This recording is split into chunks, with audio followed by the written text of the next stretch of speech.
Reka nongere mbasuhuze mbifurize ibihe byiza mwebwe mudukurikiye mukomeje kuba natwe muri amakuru ndetse n'ibiganiro bitandukanye. Ikaze n'itangazo ry'ibyemezo by'inama y'abaminisitiri yo ku itariki ya 26 z'ukwezi kwa mbere 2022. Kuri uyu wa gatatu tariki 26 Mutarama 2022, inama y'abaminisitiri ikaba yateraniye muri village Urugwiro n'ibiro by'umukuru w'igihugu cy'u Rwanda iyobowe na nyakubahwa perezida wa Repubulika y'u Rwanda Paul Kagame.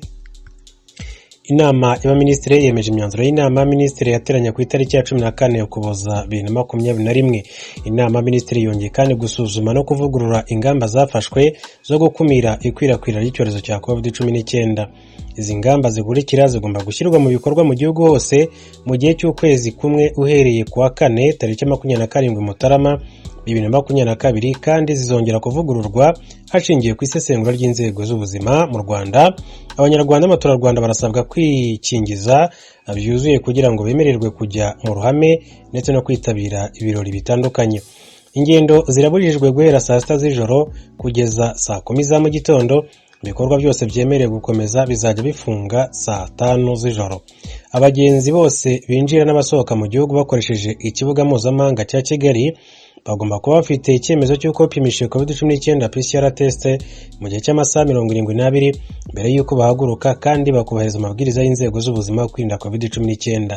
Abagenzi bose binjira mu gihugu bagomba gupimwa COVID-19 hakoreshejwe uburyo bwa PCR test na rapid test bakigera mu gihugu, kandi bagomba kongera gupimwa ku munsi wa gatatu rapid test biyishyuriye ahantu hagenewe gupimirwa COVID-19.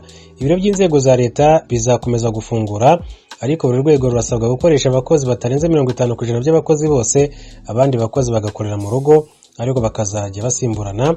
Ibiro by'inzego z'abikorera private offices bizakomeza, ariko buri rwego rurasabwa gukoresha abakozi batarenze 75% by'abakozi bose, abandi bakozi bagakorera mu rugo ariko bakazajya basimburana. Abikorera ku giti cyabo business owners mu gihugu hose bagomba gukora ku buryo abakozi babo bose baba barikingije COVID-19 mu buryo bwuzuye.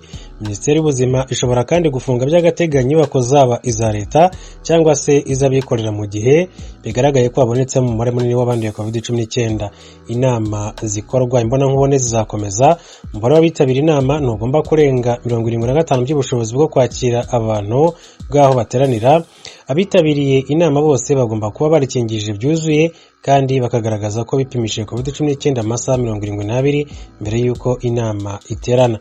Ingendo mu modoka zitwara abantu mu buryo bwa rusange zizakomeza. Bisi zizajya zitwara abantu bicaye gusa bangana 100% by'umubare w'abantu bagenewe gutwarwa. Amadirishya agomba kuba afunguye kugira ngo imodoka zinjiremo nk'uko hagije. Abatwara imodoka rusange zitwara abagenzi barasabwa gutwara gusa abagenzi bikingije COVID-19. Batazabyubahiriza bazafatirwa ibihano. Moto n'amagare byemerewe gukomeza gutwara abagenzi hubahirizwa amabwiriza yo kwirinda COVID-19. Abagenzi bagenda kuri moto n'amagare bagomba kuba barikingije COVID-19, ndetse n'ababatwaye kuri moto n'amagare abatazabyubahiriza bazafatirwa ibihano. Ibikorwa by'ubukerarugendo bizakomeza hubahirizwa amabwiriza yo kwirinda COVID-19. Muri ibyo bikorwa harimo amahoteli, abashinzwe kuyobora mukerarugendo na serivisi zo gutwara mukerarugendo. Amakoraniro rusange azasubukurwa yitabirwe n'abantu batarenze 50% by'ubushobozi bwo kwakira abantu bw'aho bateranira, mu gihe byabereye imbere mu nyubako na 75% mu gihe byabereye hanze. Abateguye iyo mihango bagomba kubimenyesha ubuyobozi bw'inzego z'ibanze iminsi 7 mbere y'uko ibiba. Abitabira ibyo bikorwa bagomba kandi kwerekana ko bikingije kandi bipimishije COVID-19 amasaha 72 mbere y'uko biba. Aho bishoboka amakoraniro yose agomba kubera hanze cyangwa se ahantu hagera umwuka uhagije. Abategura ibyo bikorwa bagomba kandi gukurikirana ihubahirizwa ry'aya mabwiriza. Abatazabyubahiriza bazafatirwa ibihano. Imihango yose ibera mu nsengero agomba kwitabirwa n'abantu batarenze 75% by'ubushobozi bw'izo nsengero bwo kwakira abantu. Abitabira amateraniro bagomba kuba barikingije COVID-19. Restaurant zizakomeza kwakira abakiriya ariko ntizirenze 75% by'ubushobozi bwo kwakira abantu. Abakiriya bagomba kandi kuba barikingije COVID-19 mu buryo bwuzuye.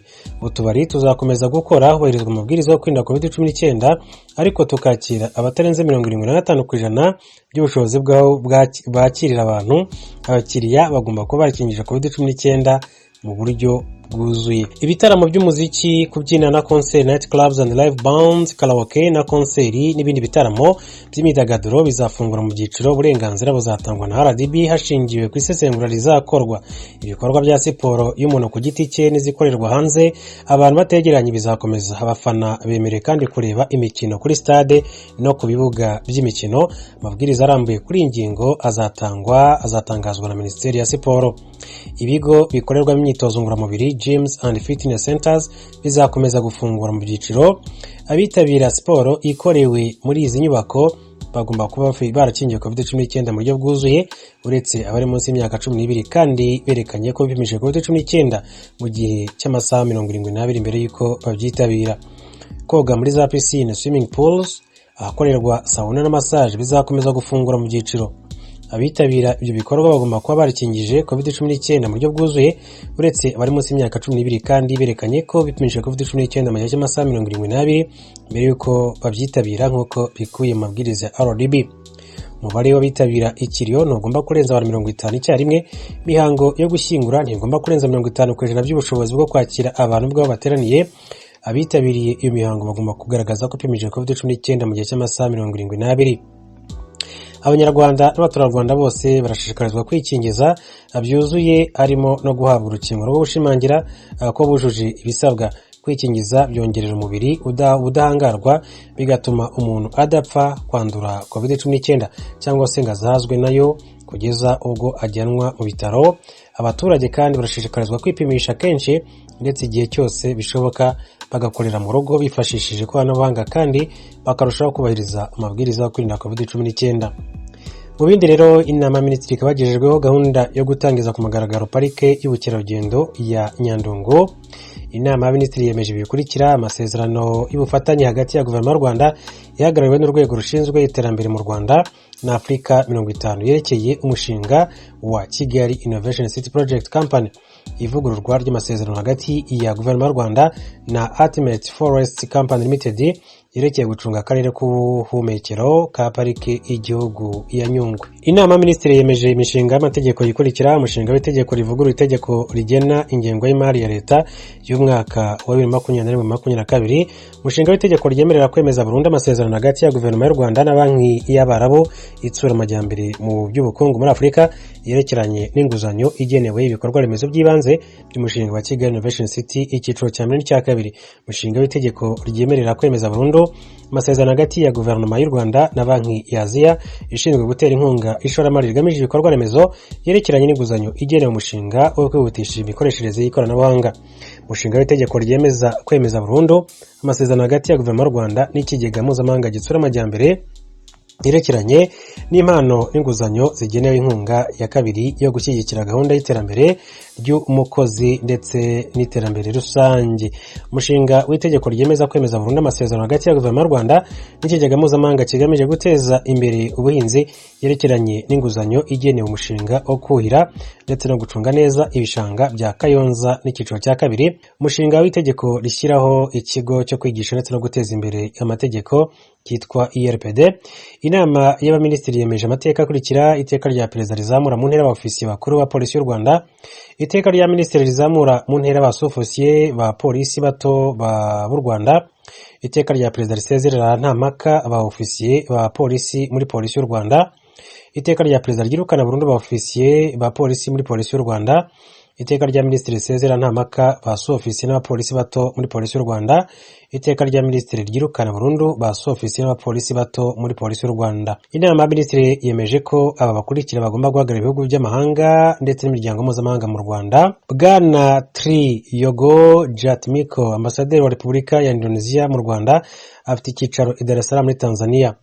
Witwa Reverend Monsignor Arnold Catalan, intumwa ya Papa mu Rwanda, Apostolic Nuncio to the Republic of Rwanda. Bwana Emmanuel Udofa Asyaka, uhagarariye mu Rwanda ikigega kigamije iterambere ry'ubucuruzi bwohereza ibintu mu mahanga muri Afurika cyitwa FEDA.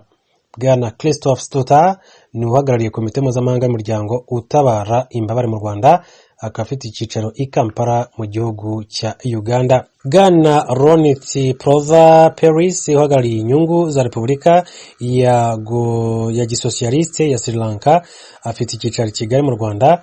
Bwana Faustin K Mbundu uhagarariye inyungu za Hongiriya mu Rwanda afite icyicaro i Kigali. Bwana Irija Gubici uhagarariye inyungu za Repubulika ya Serbia mu Rwanda afite icyicaro mu mujyi wa Kigali. Inama minisitiri ikaba yashyize mu myanya abayobozi bakurikira: muri Minisiteri y'Imicungire y'Ibiza Philippe Habinshuti, umunyamabanga uhoraho Permanent Secretary. Muri Minisiteri y'Umutekano mu gihugu Benjamin Sesonga, umunyamabanga uhoraho Permanent Secretary. Mu kigo gishinzwe ubuzima mu Rwanda, Professor Claude Mambo Muvunyi, umuyobozi mukuru Director General. Noella Bigirimana, umuyobozi mukuru wungirije Deputy Director General. Dr Isabelle Mukagatare, Head of Biomedical Services Department, akaba nawe washyizwe muri iki kigo. Muri laboratwari y'u Rwanda y'ibimenyetso bishingiye ku bumenyi n'ubuhanga bikoreshwa mu butabera, Dr Charles Karangwa, umuyobozi mukuru Director General. Muri Minisiteri y'Uburezi, Divine Uwineza, Director of School Feeding Unity. Mu kigo cy'igihugu gishinzwe imikurire ndetse no kurengera umwana, Jean Claude Kagaba, Director of Finance Unity. Mu kigo cy'igihugu gishinzwe ibarurishamibare mu Rwanda, Therese Uwimana, Director of Data Revolution and Big Data Unity. Mu bindi, Minisiteri y'Urubyiruko n'Umuco ikaba yamenyesheje inama minisitiri gahunda yo kwizihiza umunsi w'intwari z'igihugu ku nshuro ya 28 uteganyijwe